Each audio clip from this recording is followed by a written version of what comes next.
In this video, I will show you how to enrich conversions with server-side Google Tag Manager and Stape Enricher. Why this is necessary? Let me explain.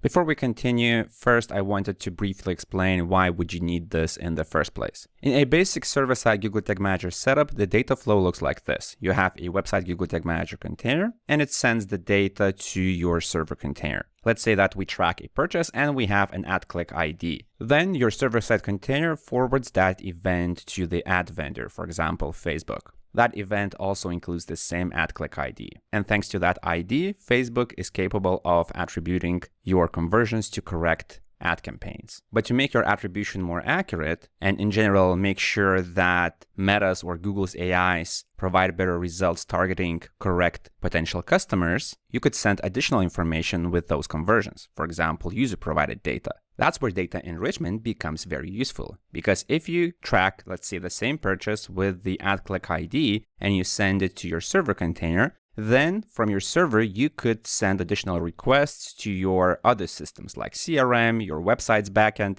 and then get more information about the user. Once you get that information, then you could include it together with the event and send it to ad vendor. By sending richer data, your ads are more likely to perform better as well. But I have to admit that this part right here requires some effort and specific technical knowledge. So to tackle this, Stape introduced a new power-up that can simplify this part right here, and that is called Enricher. Let's say that you track a lead event and you send it to your server container. Together with that event, you also send the user email. So if you have enabled Enricher, Stape will create a profile for that particular person. And since you have already sent an email, that email will be included in the user profile. Then let's say after a while, the same user also submits a contact form and provides additional information like city or the country where that user lives. The enricher will take that data and will update the user profile. Now let's say that after a while, that same person comes to your website again.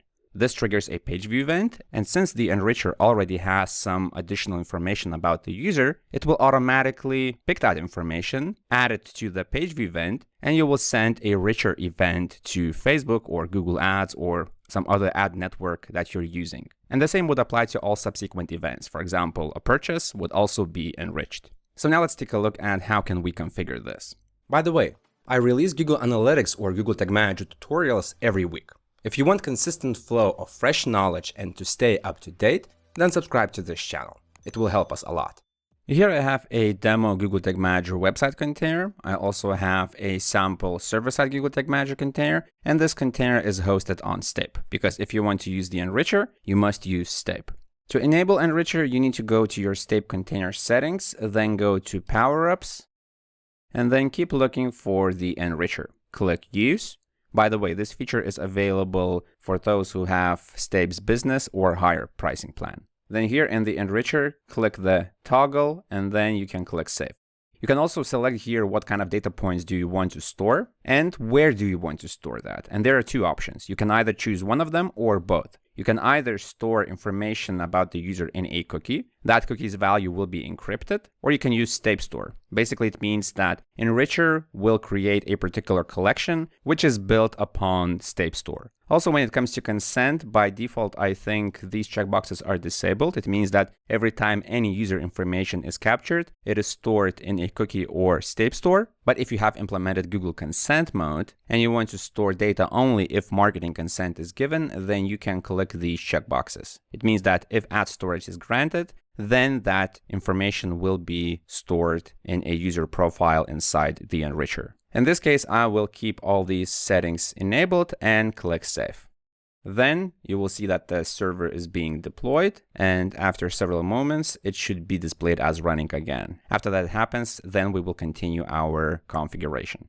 All right, now that the status has changed to running, let's take a look what we have. So here in the enricher, we have two tabs. We have settings that you have already seen, and then we have profiles.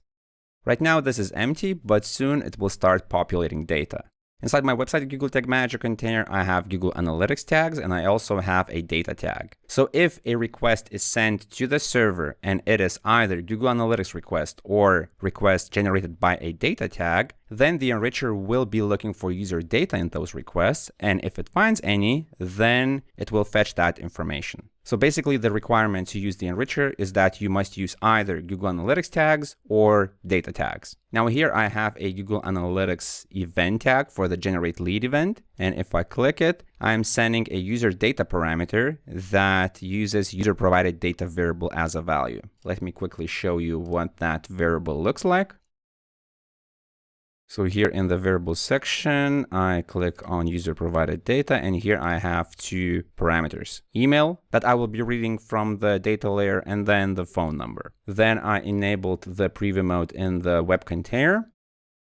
And this is the form that I will submit, which will trigger the generate lead event. And also I have enabled the preview mode in my server container, where I would expect to get that generate lead event. So now I will submit the form, which means that I will send only the email address and it will become available in my server container. So maybe I will call this, let's say, test1example.com and join VIP tier.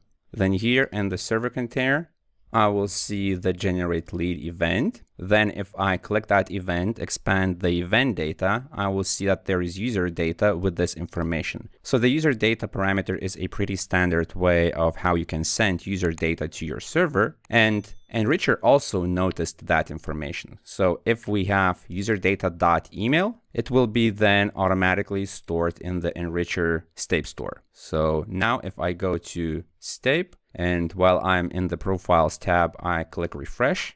And here is the profile. It contains the email address. And also, since I had in the browser Google client ID and Facebook ID, I have them stored right here. If in your case you're running some tests and you don't see the profile created, then check your consent settings. Maybe you have not given consent yet, or maybe your requests are missing the Google consent mode parameters. Because if consent to marketing is not given and you have enabled the consent checkbox in the settings, then the profile will not be created. By the way, did you know that I have a bunch of free ebooks on Google Tag Manager and Google Analytics? So if you want to better learn these topics, then click the link below the video, download those ebooks, and get started. Anyway, everything seems fine. Now, if I go to the preview mode of the server container, and then I click on the Facebook Conversions API tag, and I click the outgoing request, this time I see that the email was sent, it is hashed, but this is sent because I already have that information in the event data tab right here. By default, this data is available because I was already sending that information with my Google Analytics event tag, and it sent data, including the email, to my server. But now let's trigger another event, let's say a page view that does not contain this information. So now if I go to the website, I reload the page, this will trigger a new page view. So the tag fired right here. Now if I go to the server container, I go to page view, here I will still see that user data right here, because with every incoming event, Stape will be checking the data available in the enricher. And if it finds a related user profile, for example, based on Google Analytics client ID, then it will enrich the event data object right here. And then the tags will be able to use that. Since I am using Stape's Facebook Conversions API tag, and I mean that the tag template is developed by Stape, their templates are coded in a way that they automatically pick the data from the user data parameter right here. Now let's imagine that the same visitor submits another form that also asks for a phone number. I don't have that form right here, but I will just fake the data layer push by going to the console, and I will paste like this. So maybe we should also name this test1. And as you can see, I also have the user phone. In my website Google Tag Manager container, I have a user provided data variable, which is configured to pick that phone number as well. I can show it to you right here. So in the user provided data variable, I have email, and I also have the phone number. So this variable will pick the phone number from the data layer, and it will send it further to my server container. So now if I hit enter, this will trigger another generate lead event. And this time, if I go to Stape Store, reload the page, and look at that profile, now it also contains a phone number. And now if I reload the page, so that this will trigger just a regular page view. And then I go to the server container preview mode, click on page view, then on Facebook Conversions API tag and the outgoing request. Here I will see that email is inserted, but also phone number is inserted because now the enricher enriched the user data parameter with email and a phone number. So that's how the enricher works. And if you are using some other tag template which was not developed by Stape, you can still use this information. Basically, what you would need to do is to create an event data variable. Let's say if you want to access the phone number, you would need to create a variable user data dot phone number and then insert that variable in a particular tag that you're using in the server container. Also, one more thing to take a look at is the cookie, because in the Stape Enricher settings, we configure to use the cookie as well. So now if I go to the website, then click three dots, more tools, developer tools, then go to application and then look for _s. Here is the cookie, which is SBPEE, and its value is encrypted. And this contains the email address, the phone number, and some additional information that was captured about that user. And then when the request is sent to the server container with all the incoming requests, we also get that cookie value. Let me just quickly find that. Here it is. And thanks to that cookie's value, Stape is able to decrypt it, and it would also make it available in the event data object right here.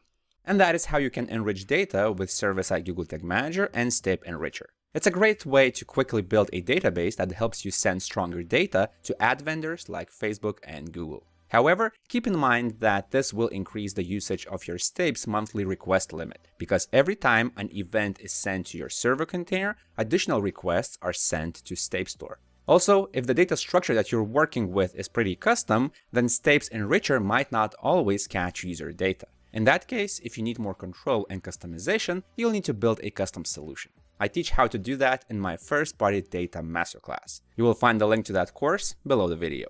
If you found this video useful, hit the like button. That will help me understand what videos do you like and what should I create in the future. Also, if you want to learn more about Google Tag Manager or Google Analytics, then subscribe to this channel. My name is Julius, this is Analytics Mania, and I'll see you in the next video.